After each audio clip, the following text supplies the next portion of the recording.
বীরভূমে ফিরেছেন নিজ ভূমে কেষ্ট 2 বছর 1 মাস পর, কিন্তু বীরভূমের দায়িত্বে আপাতত বীরভূমের দায়িত্বে তৃণমূলের কোর কমিটি। বীরভূমে তৃণমূলের দায়িত্বে 6 জনের কোর কমিটি। অনুব্রত ফিরেছেন ঠিকই, তবে আপাতত যে সিদ্ধান্ত দল চালাবে তৃণমূলের কোর কমিটি। কিন্তু বীরভূমের তৃণমূল জেলা সভাপতি অনুব্রত মণ্ডলী। আরো বিস্তারিত এই বিষয়ে ইন্দ্রজিৎ আমাদের জানাতে পারবে। ইন্দ্রজিৎ, 2 বছর 1 মাস পর অনুব্রত মণ্ডল ফিরেছেন বীরভূমে নিজের বাড়িতে নিচুপট্টিতে, কিন্তু এবার যে কোর কমিটি ছিল সেই কোর কমিটি এখনো পর্যন্ত দল সামলাবে, দায়িত্ব সামলাবে সেখানকার, এমনটাই জানা যাচ্ছে।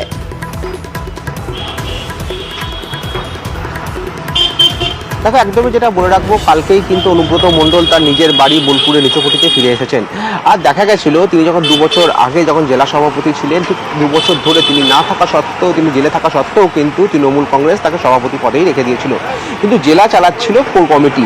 কখনো কোর কমিটি বড় করা হয়েছে, কখনো কোর কমিটি ছোট করা হয়েছে, এবং যে ছোট শেষ পর্যন্ত যে কোর কমিটি 6 জনের কোর কমিটি, সেই কোর কমিটি ছিল এতদিন পর্যন্ত। কিন্তু তৃণমূল সূত্র মারফত যেটা জানা যাচ্ছে যে এখনো পর্যন্ত, অর্থাৎ দুর্গাপুজোর পরও কিন্তু, অর্থাৎ এখন থেকে শুরু করে দুর্গাপুজোর পর পর্যন্ত কিন্তু এই কোর কমিটি, যে 6 জনের কোর কমিটি রয়েছে, সেই কোর কমিটি কিন্তু দল চালাবে এবং অনুব্রত মণ্ডলকে যে সভাপতি পদ, সেই সভাপতি পদেই কিন্তু রাখা হবে এবং পরবর্তী সময় ঠিক করা হবে যে তাকে যে সভাপতি পদ, সেই পদ থেকে সরানো হবে কিনা না। কিন্তু এখনো পর্যন্ত অনুব্রত মণ্ডল যে সভাপতি বীরভূম জেলা, সেটা যেমন বাস্তব, তেমনই কিন্তু অনুব্রত মণ্ডল ফিরে এলেও কোর কমিটি দল চালাবে, এমনটাই কিন্তু খবর তৃণমূল সূত্র মারফত। অর্থাৎ বীরভূম জেলার তৃণমূলের যে সমস্ত কার্যকলাপ হবে, সেই সমস্ত কার্যকলাপের সিদ্ধান্ত কিন্তু এখনো পর্যন্ত কোর কমিটি নেবে। অনুব্রত মণ্ডল সেই সিদ্ধান্ত এখনো নেবেন না, এমনটাই কিন্তু জানা যাচ্ছে। কারণ একটা বিষয় আমরা গতকাল থেকেই দেখেছি, সাংসদ বিধায়করা ফিরে গেছেন তার সঙ্গে দেখা করতে এসে, আজকেও সেই ছবি ধরা পড়েছে।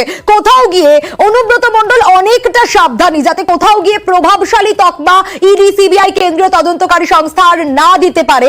সেই কারণেই কি এই সাবধানতা যেরকম অবলম্বন করা হচ্ছে, সেরকম কি তৃণমূলের তরফ থেকেও এটা দেখা হচ্ছে যে কোনোভাবেই যাতে দল বা কোর কমিটি চালাবে সেটা ভাবা হচ্ছে?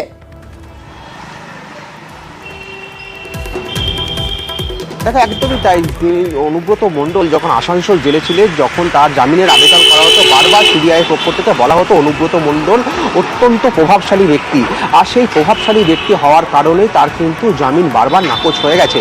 আর সেই প্রভাবশালী ব্যক্তি যে আর যেন তকমা তার উপর লাগাতে না পারে, তার জন্যই অনুব্রত মণ্ডল আবেগের ভিতরে চোখের জল ফেলেছেন, কিন্তু অত্যন্ত সাবধানে কিন্তু পা ফেলছেন। কারণ কাল থেকেই দেখা গেছে বিধায়ক, সাংসদ, অন্যান্য নেতা যারা সরকার, বিশেষ করে যারা সরকারি পোস্টে রয়েছেন, সেই সমস্ত কোনো ব্যক্তির সঙ্গেই তিনি কিন্তু দেখা করেননি।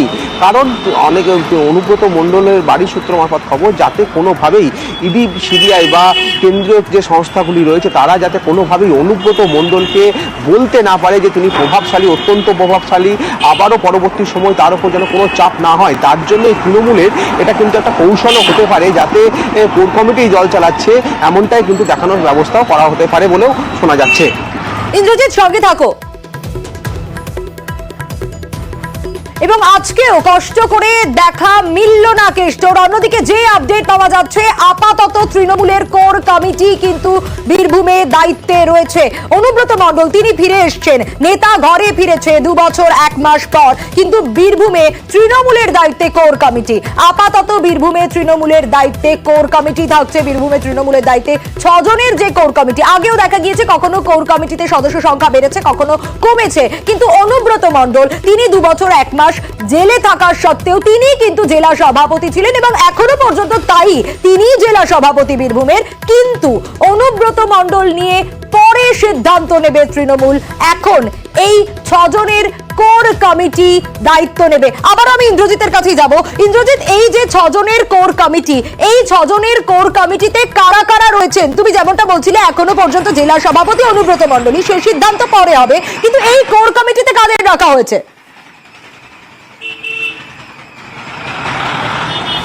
দেখো, একদম যেটা বলে রাখবো, এই কোর কমিটির মধ্যে রয়েছে বোলপুরের বিধায়ক তথা রাজ্যের মন্ত্রী চন্দ্রনাথ সিংহ রয়েছেন, সিউড়ির বিধায়ক বিকাশ রায়চৌধুরী রয়েছেন, পাশাপাশি ডেপুটি স্পিকার অর্থাৎ আশিস বন্দ্যোপাধ্যায় রামপুরহাটের বিধায়ক তিনি রয়েছেন, বীরভূম জেলা সভাধিপতি কাজল শেখ রয়েছেন, পাশাপাশি এছাড়াও রয়েছেন সুদীপ্ত ঘোষ, বোলপুরের যিনি তৃণমূল নেতা সুদীপ্ত ঘোষ তিনি রয়েছেন, এছাড়াও রয়েছেন আমাদের লাভপুরের সাংসদ তৃণমূল কংগ্রেসের সাংসদ অভিজিৎ সিংহ, যাকে রানা সিংহ বলেই অনেকে চেনে। এই ছজনই কোর কমিটি রয়েছে এবং সেই ছজনই কোর কমিটি যে দুর্গাপুজোর পর পর্যন্ত দল চালাবে এমনটাই কিন্তু সিদ্ধান্ত হয়েছে তৃণমূল সূত্র মারফত খবর। যদিও অনুব্রত মণ্ডলের যে পদ অর্থাৎ বীরভূম জেলা সভাপতি সেই পদ থেকে কিন্তু তাকে সরানো হবে না এখনো পর্যন্ত, কিন্তু দল চালাবে কিন্তু তারাই, অর্থাৎ অনুব্রত মণ্ডল যেমন সাবধানী তার যে প্রভাবশালী তকমা সরানোর জন্য, পাশাপাশি তৃণমূল কংগ্রেসও কিন্তু অত্যন্ত সাবধানী যাতে অনুব্রত মণ্ডলকে আর কোনোভাবে প্রভাবশালী বলতে না পারে। ঠিক এই জায়গা